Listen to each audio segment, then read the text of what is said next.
Então, eu preparei, pessoal, um resumo, tá? Esse resumo está apoiado numa referência bibliográfica que eu vou deixar lá no final. Não é a mesma referência bibliográfica que eu indiquei para vocês na sala virtual, ok? Na sala virtual eu indiquei o Montgomery, mas aqui eu estou usando o livro do Moretin. Então é interessante a gente fazer uso de algumas referências bibliográficas para que a gente não fique rezando a cartilha de um autor só, né? Então, o que é teste de hipóteses? Por que a gente usa esse teste de hipóteses? Então, na aula passada a gente viu sobre inferência, não é? Porém, suponhamos que a gente não conheça determinado parâmetro de uma certa distribuição. Ou seja, quando eu falo parâmetro, pessoal, a gente está muito vinculado a dois parâmetros, né? Eu vou reforçar isso aqui, coisa que a gente falou na aula passada, mas eu vou reforçar aqui dois parâmetros. Por exemplo, na distribuição normal, a gente lida ali com dois parâmetros que são a média e o desvio padrão, ou a média e a variância. Então, isso aqui é parâmetro. Então, vamos dizer que a gente tem uma certa população e que a gente desconhece um dos parâmetros dela, ou os dois parâmetros. A gente desconhece a média, ou o desvio padrão, ou desconhece os dois. Beleza. Como que a gente estudaria... aliás, e temos uma outra situação também citada na bibliografia, que é o seguinte. Vamos dizer que a gente conhecia um dos parâmetros, né? Porém, a gente desconfia que esse parâmetro se alterou ao longo do tempo. Aliás, não precisa ser só ao longo do tempo. Os parâmetros eles podem mudar, por exemplo, com dependência em outro tipo de grandeza. Por exemplo, a dureza do material mudou pela umidade, né? A umidade lá do recinto aumentou e a dureza do material foi alterada, né? A média da dureza foi alterada. Ou seja, de qualquer maneira, eu estou colocando isso como um não conhecimento do parâmetro, ou não ter total domínio sobre o valor desse parâmetro. Né? Então lembra, parâmetro eu estou trabalhando sempre em cima de média ou desvio padrão. Por quê? Porque a última distribuição estudada por nós foi a distribuição normal. Então, para quem não está ligado, dá uma olhadinha na distribuição normal e vai ver que ela é caracterizada exatamente por esses dois parâmetros. Beleza, então no que é que consiste o teste de hipóteses? Consiste no seguinte: baseado nesse fato de que a gente não conhece um dos parâmetros, ou conhecia, mas o parâmetro mudou, nós vamos elaborar duas hipóteses acerca desse parâmetro. A primeira hipótese, que é essa H0, é conhecida também como hipótese nula, ou da existência. Pessoal, eu vou aplicar em alguns exercícios e isso deverá ficar mais claro. Porque aqui eu vou usar um linguajar meio de estatístico mesmo, tá? E o H1, que é a tal da hipótese alternativa. Ou seja, se não acontecer H0, deve acontecer H1. E aí a gente resolve todos os problemas, porque aí eu vou ter coberto todas as possibilidades. Exemplos. Os chips da marca A têm vida média Mi igual a Mi0. Então, o parâmetro que eu estou querendo estabelecer um teste é a média, Mi. Outro exemplo. O equipamento A produz peças com variabilidade menor que a do equipamento B. Então aí eu já estou vou estabelecer um teste de hipótese em cima da variância. Então a variância da máquina A, do equipamento A, é menor do que a variância do equipamento B. Tá? Então isso aí é para a gente ter ideia de que parâmetros nós estamos trabalhando. Então no caso ali, média e variância. Qual é o procedimento padrão para que a gente monte um teste de hipóteses? Então eu vou colocar todos os pontos aqui que a literatura traz. Primeira coisa é definir as hipóteses de teste. A nula ou a alternativa. Na verdade, a gente define as duas. Tá? Aqui não é fisa-se não, pessoal. Por favor, fixa-se um nível de significância. Então a gente vai fixar um nível de significância. Deixa eu já até dar uma corrigida aqui. Aqui é fixa-se, okay? Com um X. Fixa-se um nível de significância.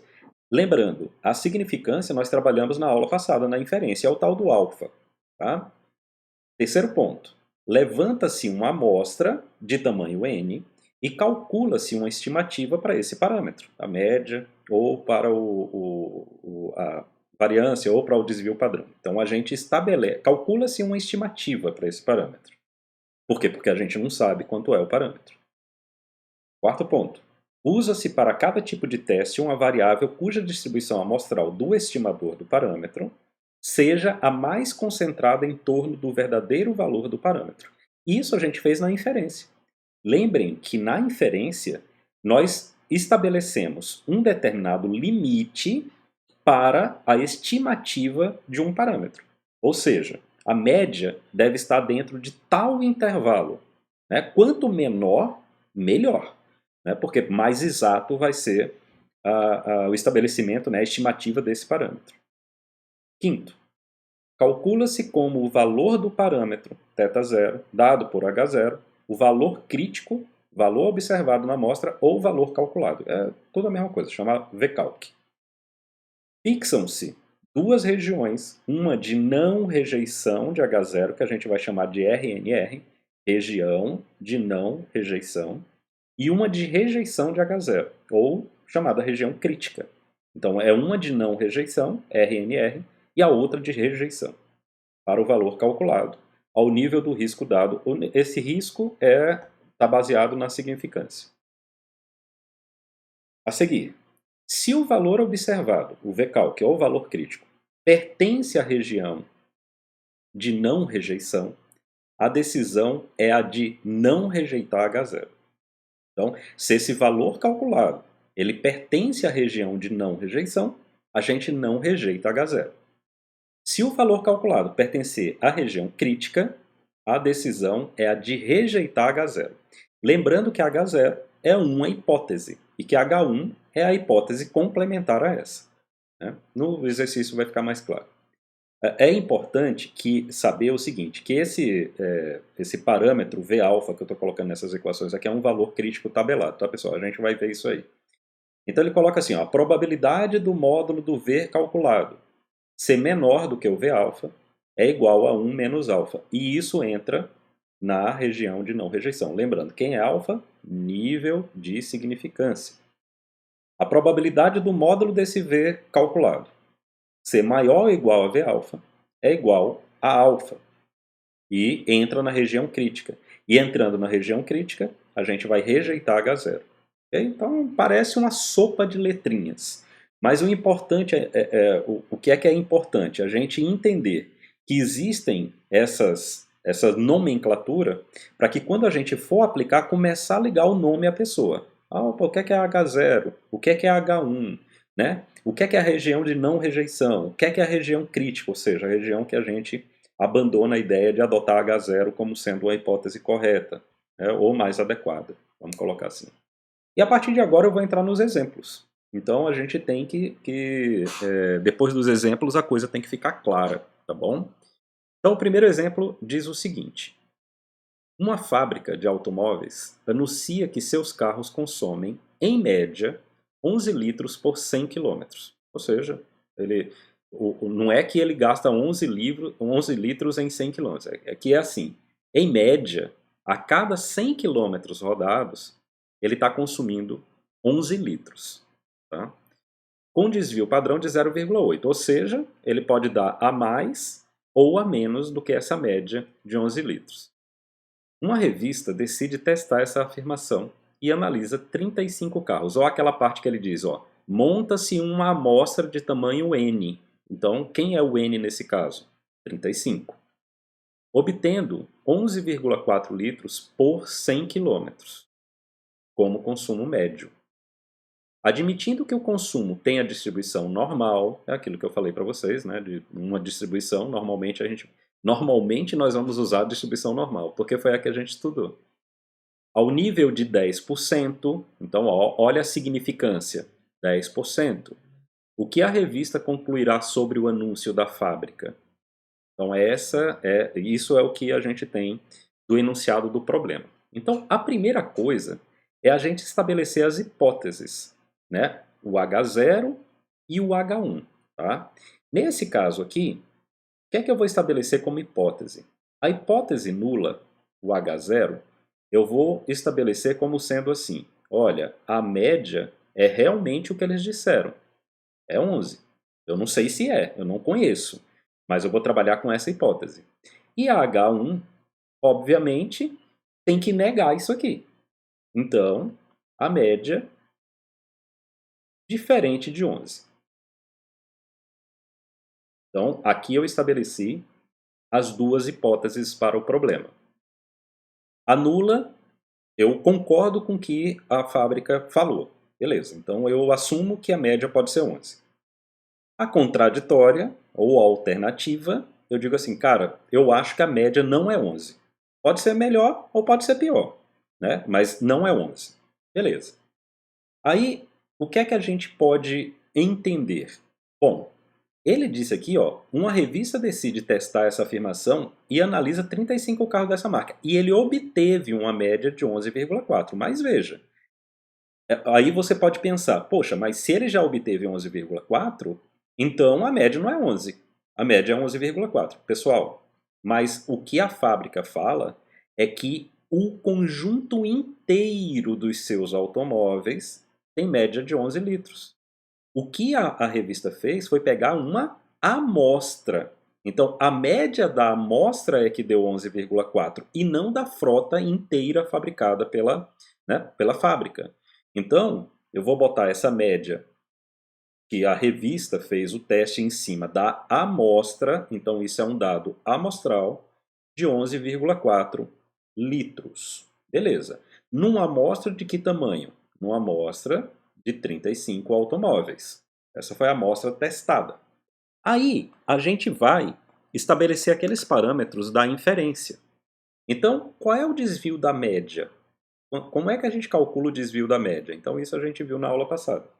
Ele é o desvio dividido por raiz do tamanho da amostra, por raiz de n.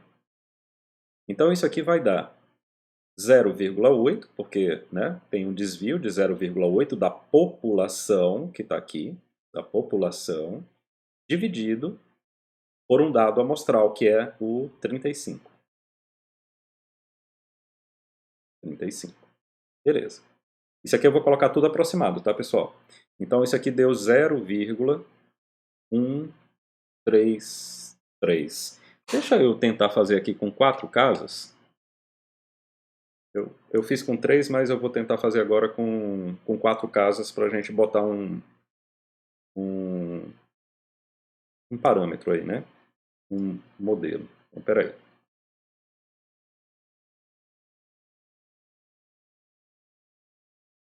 Zero vírgula três.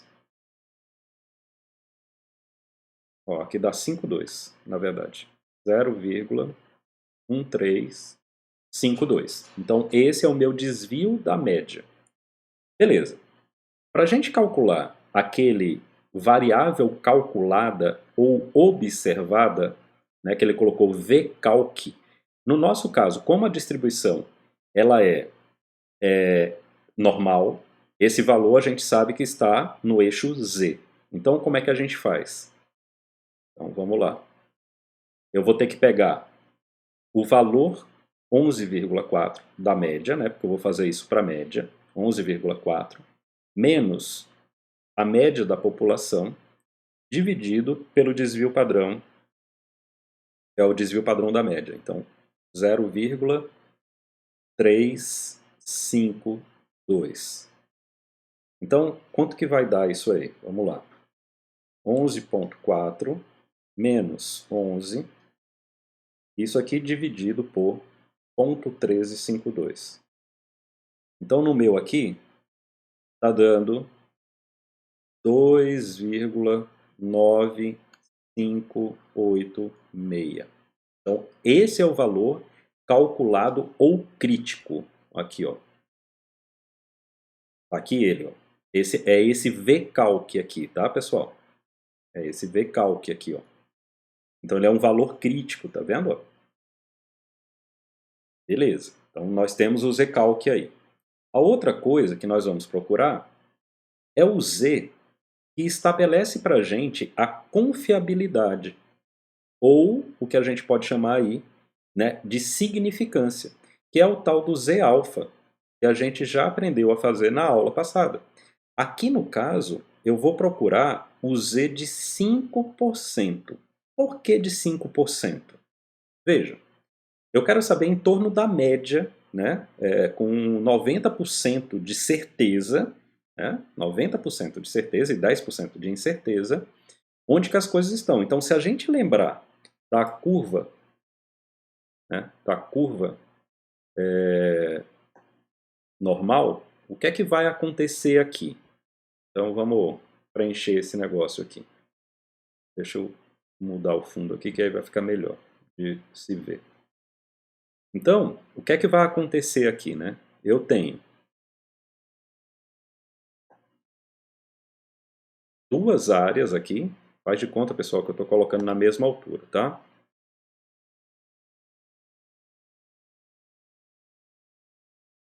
Eu acho que não ficou legal, né? Com esse fundo. Eu vou voltar aqui, me perdoem. Vou colocar azul aqui. Vamos ver se o azul fica legal. Ó, pronto, ficou bom. E aí, o que é que significa aqui, né? Significa o seguinte. O Z alfa, então, o Z alfa, ele está aqui, ó, e o menos Z alfa está aqui. Isso aqui vai fazer com que eu entenda que essa área é de 5%. E essa área, já que a curva é uma curva simétrica, também é 5%, para que somados eles deem os 10%. Ok? Obviamente, e aí eu vou desenhar esse negócio aqui mais uma vez, se você tem que olhar para qual tipo de tabela você está trabalhando, né? Para você ver como que você vai calcular essa área, tá bom? Eu vou usar um tipo de tabela, pessoal, que ela me dá essa área aqui, ó, só essa área aqui, ó. Ela me dá só essa área. Então, o que é que acontece? Qual o valor que eu vou procurar na tabela? Eu sei que a área desse traço azul para a direita é uma área de 50%.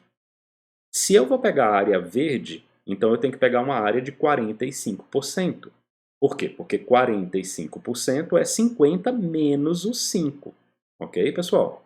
Então, eu espero que essa parte desculpa, da normal já esteja bem tranquilo para vocês. Então, eu vou consultar aqui minha tabela e vou colocar para vocês o valor que eu encontrei para essa tabela. E aí vocês me dizem se vocês estão encontrando o mesmo valor. Então, ó, tem que ser 0,45. Vamos pegar aqui o valor mais próximo de 0,45.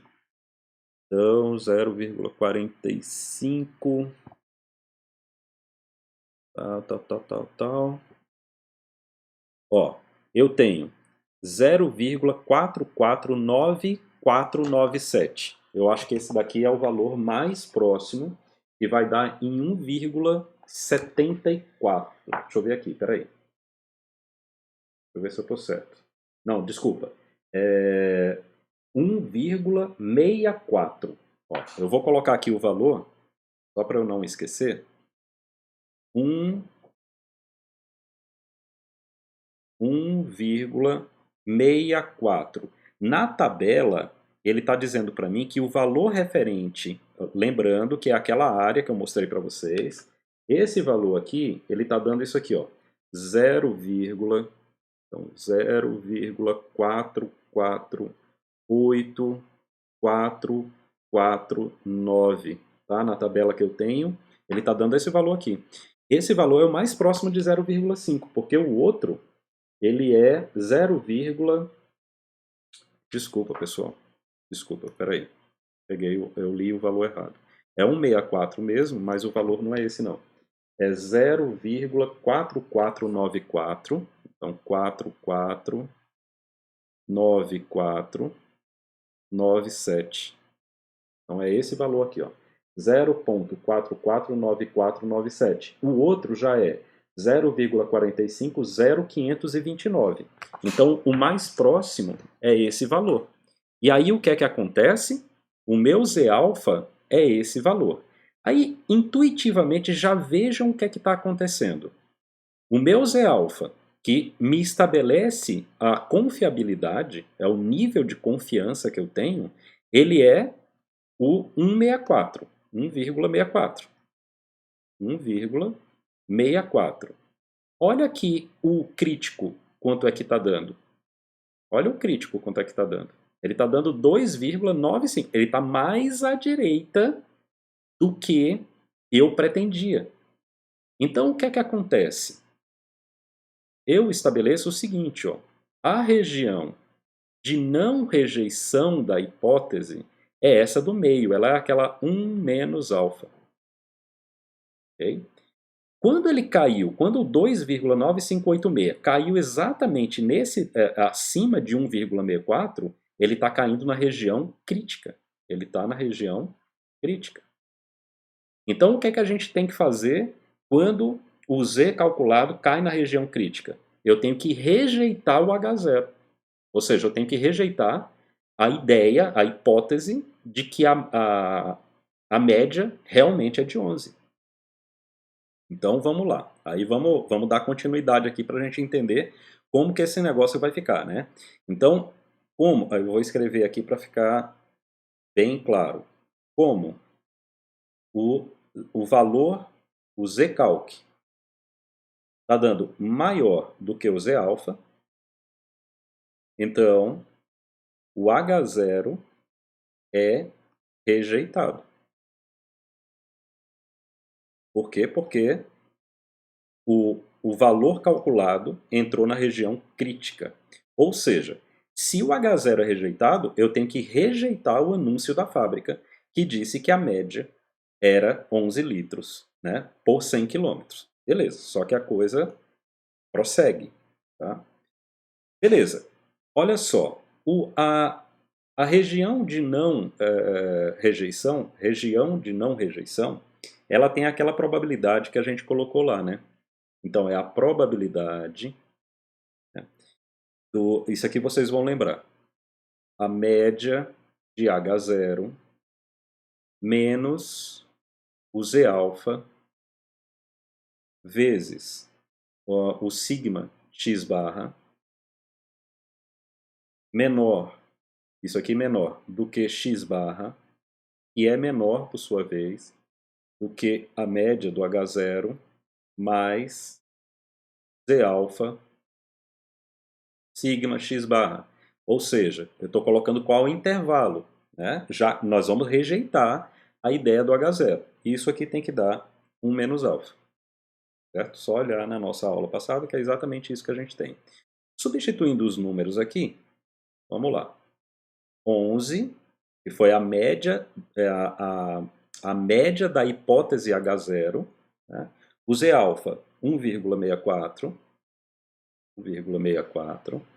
O nosso sigma x barra foi 1,352, 0,1352, menor do que a média, menor, aí repete os números, muda só a operação aqui, 1,64 vezes 0,1352, e isso aqui igual a 0,9, né, porque é 1 menos 0,1, né, ou 100 menos 10.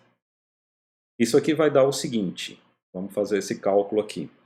Então eu tenho 11 menos 1,64 vezes 0,1352, isso aí vai dar 10,7783, menor do que a média, e 11 mais 1,64 vezes 0,1352, 11,2217. Isso aqui é igual a 0,9. Beleza. Então, eu posso dizer o seguinte, que a região de não rejeição, ela é uma região caracterizada por 10,7783 e 11,2217, ou seja, eu estabeleci aí um intervalo com uma confiança de 90% de onde a média estaria. Agora, e a região crítica? E a região crítica? Bom, a região crítica eu tenho que fazer a probabilidade, né, para que a média fosse menor do que 10,7783 ou que a média fosse maior do que 11,2217. E isso aqui é igual a 0,1, porque é a área que eu tenho fora da região de não rejeição. Então, eu posso dizer que essa região crítica, né, ela é igual de menos infinito a 10,7783. Aqui, inclusive, eu posso usar, já que aqui eu usei menor e maior, eu posso botar menor igual e maior igual, né? E fechar o intervalo aqui. Isso aqui é união, ou coloca a palavra ou, né? Com 11,2217 até mais infinito. Mais infinito. Beleza, então o que é que eu posso fazer? Eu posso representar essa curva, vou botar ela um pouco maior aqui, da seguinte forma. A região central é a região de não rejeição.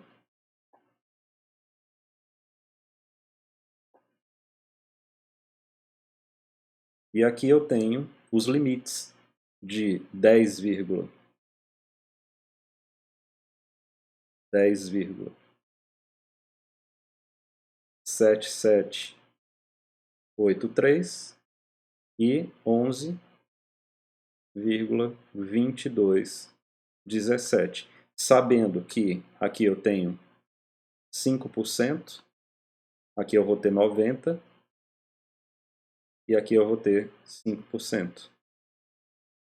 E essa central sendo a região de não rejeição.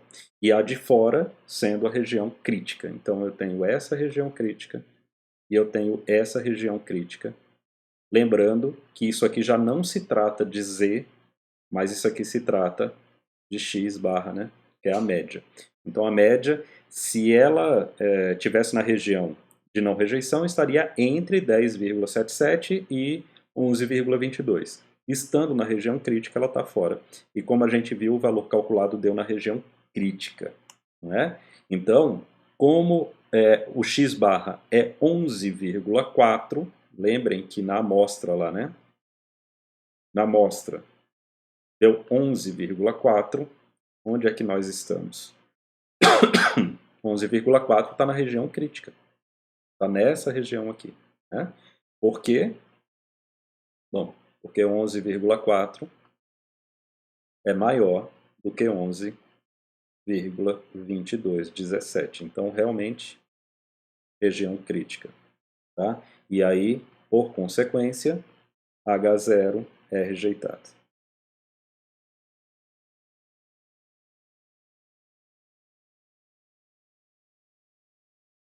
Tranquilo, pessoal? Esse primeiro?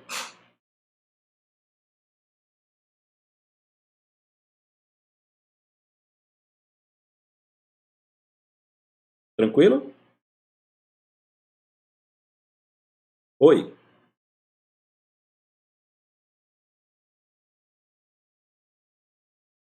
Hum. Hum.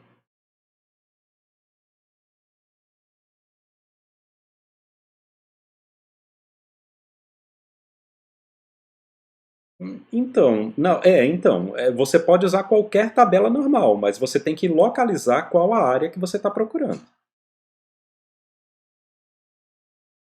Exatamente. Exatamente. Então, cuidado para não usar errado. Uma dica que eu dou é, se a área der, se a área der acima de 0,5, significa dizer que não é essa que eu estou usando. Porque essa que eu estou usando, né? Quer ver, ó? Essa que eu estou usando, ela vai até o valor máximo dela, 0,499978. Tá? Ela não pode passar de 0,5. Por quê? Porque como ela está medindo do Z-alfa para o centro, isso no máximo é 0,5. Se Z-alfa tivesse aqui na rabeirinha, seria 0,5. Por quê? Porque a área é dessa tabela que eu estou procurando. É entre o valor de Z-alfa, esse valor, e o centro. Então, lembrando que como a área dessa curva representa a probabilidade, metade dela tem que dar 50%. Ela toda tem que dar 1. Certo? Então, muito cuidado com a tabela que vocês vão usar. Não é que exista tabela errada, ok, pessoal? Existe tabela inadequada, mas tabela errada não tem, ok? Essa tabela é muito dominada já no meio da estatística. Só que você tem que